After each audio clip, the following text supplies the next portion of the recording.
اعوذ باللہ من الشیطان الرجیم، بسم اللہ الرحمن الرحیم۔ السلام علیکم۔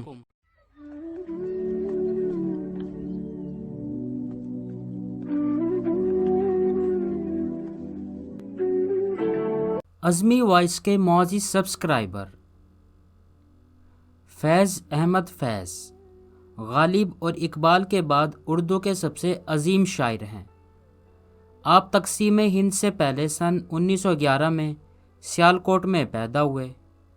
آپ انجمن ترقی پسند مصنفین تحریک کے فعال رکن اور ایک ممتاز اشتراکیت اسٹالنسٹ فکر کے کمیونسٹ تھے۔ فیض کا پیدائشی نام چودھری فیض احمد تھا اور آپ ایک زمیندار جٹ گھرانے میں پیدا ہوئے اور آپ کا خاندانی گوت تتلا تھا۔ اس کی نشاندہی سرکاری کاغذ اور اہل علاقہ کیا کرتے ہیں۔ عام طور سے اپنا نام فیض احمد فیض بتاتے تھے۔ جب بحیثیت شاعر فیض کی شہرت اچھی خاصی پھیل گئی تو انہوں نے اپنے نام کے ساتھ تخلص کا اضافہ کرتے ہوئے اسے فیض احمد فیض لکھنا شروع کر دیا۔ مسلمان گھرانوں میں رائج دستور کے مطابق قرآن کریم کے حفظ کرنے سے زندگی کی ابتدا ہوئی۔ 4 سال کی عمر میں ابتدا فیض نے دعاؤں کے الفاظ ماں سے سن کر دہرانا سیکھا اور پھر 1 سال بعد والد ان کو ابتدائی اسکول مکتب لے گئے۔ اس مکتب کے سربراہ سیالکوٹ کے معروف و مذہبی کارکن مولوی ابراہیم میر سیالکوٹی تھے۔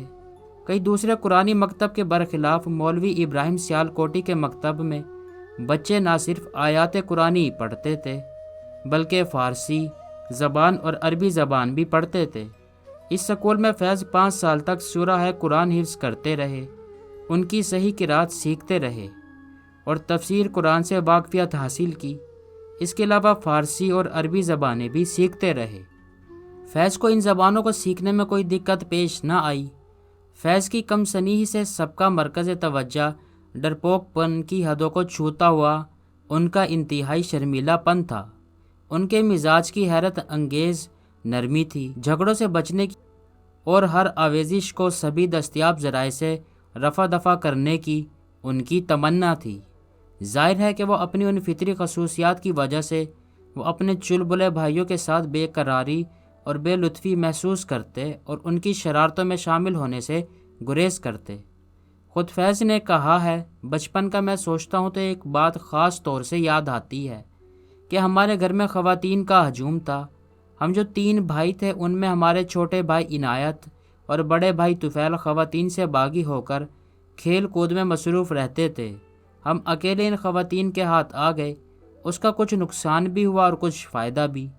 فائدہ تو یہ ہوا کہ ان خواتین نے ہم کو انتہائی شریفانہ زندگی بسر کرنے پر مجبور کیا، جس کی وجہ سے کوئی غیر مہذب یا اجڑ قسم کی بات اس زمانے میں ہمارے منہ سے نہیں نکلتی تھی، اب بھی نہیں نکلتی۔ نقصان یہ ہوا کہ جس کا مجھے اکثر افسوس ہوتا ہے کہ بچپن میں کھلنڈرے پن یا ایک طرح کی لاہو لاب کی زندگی گزارنے سے ہم محروم رہے۔ فیض کے تھیٹر کے شوق کی ابتدا اس وقت ہوئی جب وہ 14 سال کے تھے۔ اسکول کے زمانے سے ہی فیض ناٹک دیکھنے کے بہت شوقین تھے۔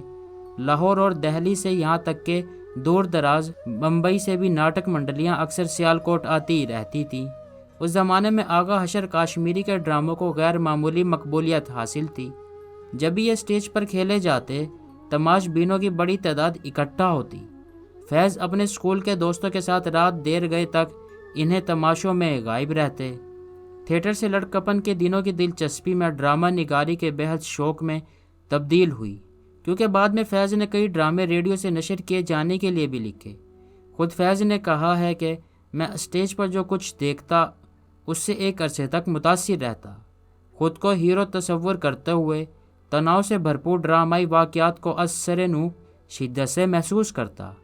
آغا حشر کے ڈراموں کا ہیرو بہادر، ٹس سے مس نہ ہونے والا اور اپنے عقائد کی خاطر جان پر کھیل جانے والا شخص ہوتا۔ تب وہ اسکاچ مشن اسکول میں پڑھتے تھے۔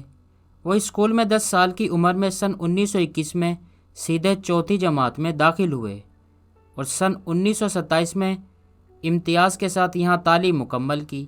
یہ سیالکوٹ کا بہترین اسکول تھا جس میں علامہ اقبال بھی تعلیم حاصل کر چکے تھے۔ عربی زبان اور فارسی زبان کے بہترین اور قابل قدر معلم سید میر حسن سے تعلیم حاصل کی۔ مشن اسکول میں تکمیل تعلیم کے بعد بھی فیض نے مولانا کے زیر نگرانی السنہ اور ادب کی تعلیم جاری رکھی۔ یہ اسکول ثانوی تعلیم کا وسطی دور تھا۔ ثانوی تعلیم کی تکمیل کے لیے فیض نے سیالکوٹ کے بہترین تعلیمی ادارے مرے کالج میں داخلہ لیا۔ اس کالج کے فارغ التحصیل طلباء کو انٹرمیڈیٹ کی سند ملتی تھی۔ مرے کالج میں بھی فیض نے تکمیل تعلیم بدرجہ امتیاز کی۔ فیض جب لاہور میں مقیم تھے تو زمانہ طالب علمی کے اس دور میں یہ رومانی شاعری کے عروج کا زمانہ تھا۔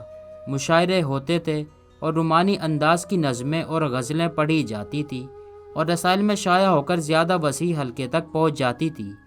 حفیظ جالندھری اور اختر شیرانی خاص و عام میں بہت مقبول تھے۔ فیض نوجوان تھے اور نوجوانوں کے عام عشق تجربات سے وہ بھی گزر رہے تھے، اس لیے انہوں نے آغاز شاعری رومانی نظموں سے کیا۔ فیض کے گھر کے قریب ایک کتابوں کی دکان تھی جس کے مالک نہ صرف کتب فروخت کرتے تھے بلکہ محلے والوں کو تھوڑے معاوضے پر انہیں گھر لے جا کر پڑھنے بھی دیتے تھے۔ ایک بار فیض اس دکان پر آئے اور اس دن سے اس انوکھے کتب خانے میں ان کا مستقل آنا جانا شروع ہو گیا۔ پہلے تو انہوں نے اردو نثر میں بہت دلچسپی لی۔ رتن ناتھ، سرشار اور عبدالحلیم شرر کی تقریباً سبھی تصنیفات پڑھ ڈالیں۔ پھر اردو شعراء کے دواوین ان کی توجہ کا مرکز بنے۔ اسی عرصے میں فیض کا رجحان انگریزی ادب کی جانب مبذول ہوا۔ ابتدا میں وہ انگریزی ناولوں کے مطالعے میں مصروف ہوئے۔ ناول پڑھتے ہوئے مشکل الفاظ، محاورات اور متن کے پورے ٹکڑے نظر انداز کر جاتے اور صرف پلاٹ کی پیش رفت پر نظر رکھتے۔ رفتہ رفتہ ان کی انگریزی بہتر ہوتی چلی گئی اور انگریزی زبان سے ان کی واقفیت میں اضافہ ہوتا چلا گیا۔ فیض خطوط کے جواب لکھنے میں اپنے والد کی مدد بھی کیا کرتے تھے کیونکہ انہیں اس دور میں خطوط لکھنے میں دقت پیش آیا کرتی تھی۔ فیض اخبارات کا مطالعہ بھی کرتے اور اخبار پڑھ کر سنایا بھی کرتے تھے، جس سے ان کی اردو اور انگریزی کے اخبارات پڑھنے اور خطوط لکھنے کی وجہ سے ان کی استعداد میں کافی اضافہ ہوا۔ فیض کو انگریزی زبان پر اتنا اچھا عبور حاصل تھا کہ اکثر ماسٹر کے لیکچر میں بھی غلطیوں کی نشاندہی کر دیا کرتے۔ 10ویں جماعت میں انہیں سارے اسکول میں انگریزی کی سب سے زیادہ واقفیت رکھنے والا طالب علم تسلیم کیا گیا۔ انگریزی ناولوں کے مطالعے میں روز افزوں انہماک کے باوجود فیض اردو شاعری کی اس طلسماتی دنیا کو بھول نہ پائے۔ ظاہر ہے کہ ان کے والد کو بھی شوق کا پتہ چل گیا۔ بہرحال انہوں نے فیض کو اپنے ساتھ ان مشاعروں میں لے جانا شروع کر دیا جو جاڑے کی راتوں میں ان کے دولت مند ہندو پڑوسی پنڈت راج نارائن اور ارمان اپنی حویلی میں بڑے شوق سے منعقد کیا کرتے تھے۔ سن 1928 میں فیض نے مرے کالج سیالکوٹ کے حلقہ ادب کی طرف سے کالج میں ایک مشاعرے میں پہلی بار اپنی شاعری کے باعث داد سمیٹی۔ سن 1927 میں scotch mission high school Sialkot سے اول درجے میں میٹرک پاس کیا اور اس کے 2 سال بعد سن 1929 میں مرے کالج سیالکوٹ سے FA کا امتحان پاس کر لیا۔ اس کے بعد تعلیمی دور کا آغاز لاہور سے شروع ہوا۔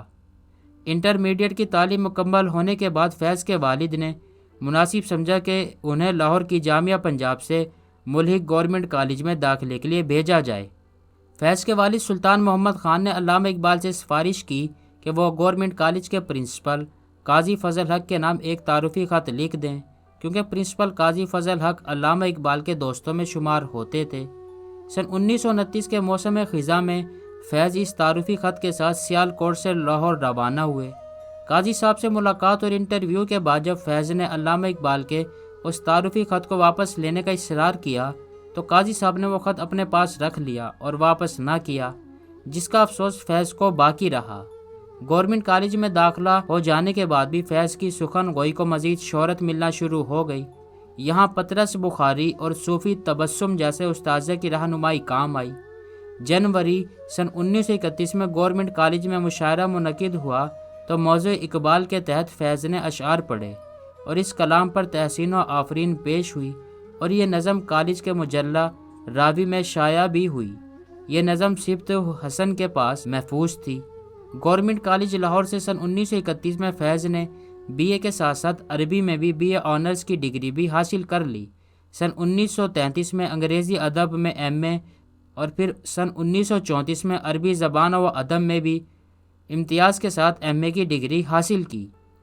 فیض اعلیٰ تعلیم حاصل کرنے کے لیے MA کی ڈگری کے بعد انگلستان جا کر مزید تعلیم حاصل کرنا چاہتے تھے، لیکن اس کی کوئی صورت نظر نہیں آتی تھی، کیونکہ جن دنوں وہ امرتسر میں مقیم تھے تو اس سلسلے میں کچھ پیش رفت ہوئی تھی۔